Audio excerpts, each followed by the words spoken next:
Good day everyone. So the topic that I chose po is the alcoholic addiction. So for the first step po, let us understand this problem. From my perspective, in many ways, yung alcoholic addiction po is differs from most other diseases. Una po, it generally develops slowly over a person's life and can occur in people of all ages. Also po in my perspectives again, it's a complex issues that can be influenced by various factors. Una na po dyan is yung genetic predisposition or yung pong disease na possible na mamanat. There's a bigger chance po na magkakaroon din ng ganong disease yung other person. It plays po a significant role in the development of alcoholism as individuals na may family history of addiction may be more susceptible because yung risk ng pag-develop ng addiction ay nag-increase. And another one pa po is yung environment. The environment in which a person grows up and lives can have a profound impact on their likelihood of developing alcohol addiction. Katulad na lang po ng mga factors including peer pressure, availability ng alcoholic drinks, and exposure to stress or trauma. Lahat po yan ay maaaring makapag-contribute. Isa pa po is yung mental health. Yung mga individuals na nag-underline with mental health conditions such as depression, anxiety, or trauma-related disorders, it may turn to alcohol and at the same time, ginagawa po nila itong pang way para mag self-medicate and cope with their symptoms. Another one po is yung social influences. Yung mga social factors tulad po ng cultural norms, societal acceptance of drinking, and influence from friends or social circles. It can also play a role po in the development of alcohol addiction. Actually, some people nowadays po is nag-iinom na at their very young age. Yan, di po natin may tatanggi. And possibly there's a chance na mag-start po rito yung addiction. Also, yung ilang personality traits such as impulsivity, sensation-seeking behavior, and a tendency towards risk-taking. It can increase po in the likelihood of developing alcohol addiction. Also po, the biological factors, yung neurological and biochemical differences in the brain can also contribute po to the development of alcohol addiction.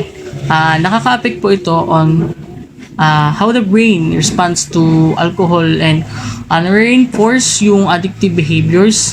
And lastly po, and most common factor po ito is yung trauma and stress. Experiencing trauma or high levels of stress can lead the individuals to use alcohol as a way to escape or numb their emotions. Just like what I mentioned po recently, eventually, nag-lead din po ito into addiction. And for the second step of Polyas, which is the devise a plan. Sa pag-address sa alcohol addiction, there are various actions have taken by the governments, organizations, and individuals to combat this issue. Like for example po is, governments have implemented policies such as raising the legal drinking age, restricting alcohol advertising, and increasing taxes on alcohol to reduce consumption and prevent addiction. But as we all know, madalas pa rin natin nakikita sa mga commercials na mayroon pa rin ads about alcoholic drinks, and diba kada matapos yung video, lagi pong may reminder sa last part na drink responsibly. Aside from that po is the public awareness campaigns. Some organizations and advocacy groups have launched public awareness campaigns para ma-educate ang public about the risk of alcohol addiction and promote responsible drinking habits. Mayroon din pong support groups and rehabilitation centers na kung saan po pag may individuals na nag-struggle with alcohol addiction, they can seek help po from support groups like Alcoholics Anonymous or enroll in rehabilitation centers that provide counseling and treatment programs kapag talagang severe yung condition. Also, the community initiatives, some local communities have organized events, workshops, and support services to help individuals affected by alcohol addiction and create a supportive environment for recovery. And lastly po is personal initiatives. Some people facing alcohol addiction have taken personal steps such as seeking professional help, attending therapy sessions, joining support groups, and making lifestyle changes to overcome their addiction. So, despite po na nag-i-increase yung bilang ng mga naging addict sa alcohol, there are still some people na nagtatry tulungan yung kanilang sarili para ma-overcome yung ganitong problem. So, by combining all of these efforts, we can see progress that can be made in addressing alcohol addiction and especially support individuals in their journey towards recovery. And for the step 3 of Polyas, which is the carrying out the plan, the progress in addressing alcohol addiction through various steps and actions like sa pag-increase po ng awareness sa pamamagitan po ng public awareness campaigns and educational initiatives. It has successfully raised awareness with the help po ng mga organization and individuals, governments, about po sa risks and consequences of alcohol addiction. And continuously po itong ginagawa to combat this problem po. Also po, this increased awareness has led to a greater understanding of the importance of seeking help and support for individuals struggling with this addiction. Next po is the access to treatment. So there has been notable progress in improving access to treatment options for alcohol addiction. As what I've mentioned po earlier, support groups, rehabilitation programs, counseling services, and medical interventions are more readily available, that providing individuals with the resources they need to overcome their addiction. Aside from that, nabanggit ko rin po kanina na even nag-implement na yung government about po sa pag-restrict sa sobrang pag-consume ng alcoholic drinks. At this time, government changes its policy.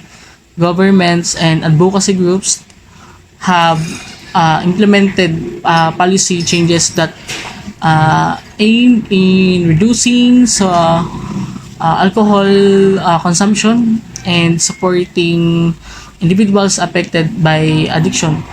Stricter regulations on alcohol sales, marketing, and advertising, as well as increased funding for addiction treatment programs have contributed to progress in addressing alcohol addiction. So we are expecting for that changes to have progress and to strictly implemented. Also po, andyan din yung community support initiatives po have played a crucial role din in helping individuals recover from alcohol addiction. Yung sense of belonging, understanding, and encouragement provided by the communities has been instrumental in supporting individuals through their recovery journey, and with that po, it might serve as a help and a bigger progress to anyone who suffers addiction. Lastly po is the advancements in research. So ongoing pa rin po yung research in the field of alcoholic addiction, and it has been led po to advancements in understanding the biological, psychological, the social factors that contribute to addiction.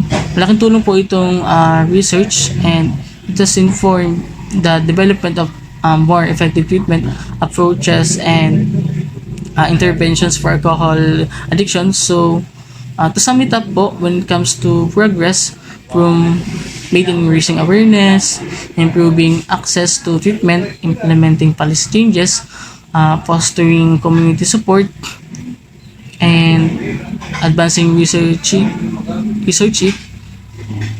It has been instrumental in addressing alcohol addiction and supporting individuals in their recovery efforts. And I can say that all of these have a good progress.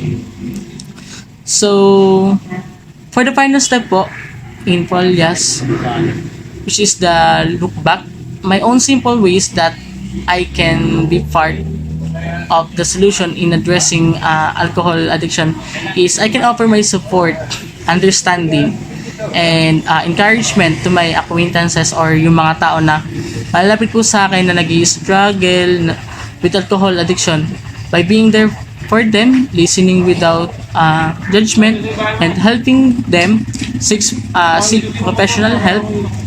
With this, I can play a supportive role in their recovery journey.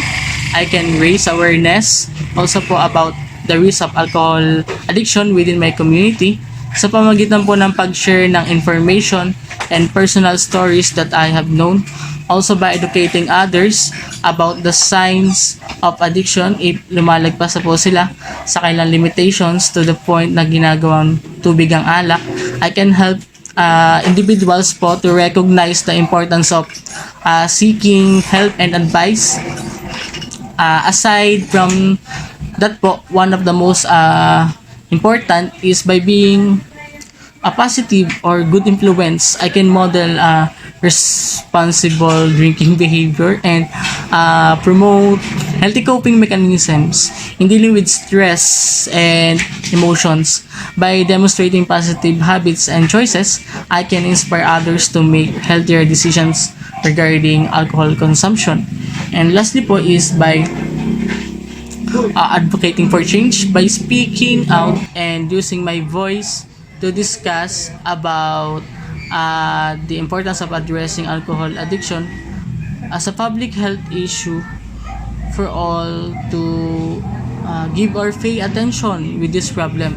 I can help drive positive change in the support to those affected by addiction.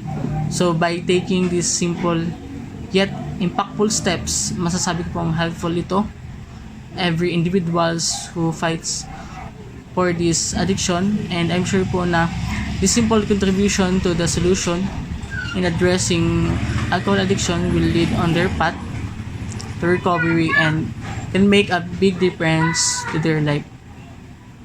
Yun lang po. Thank you so much.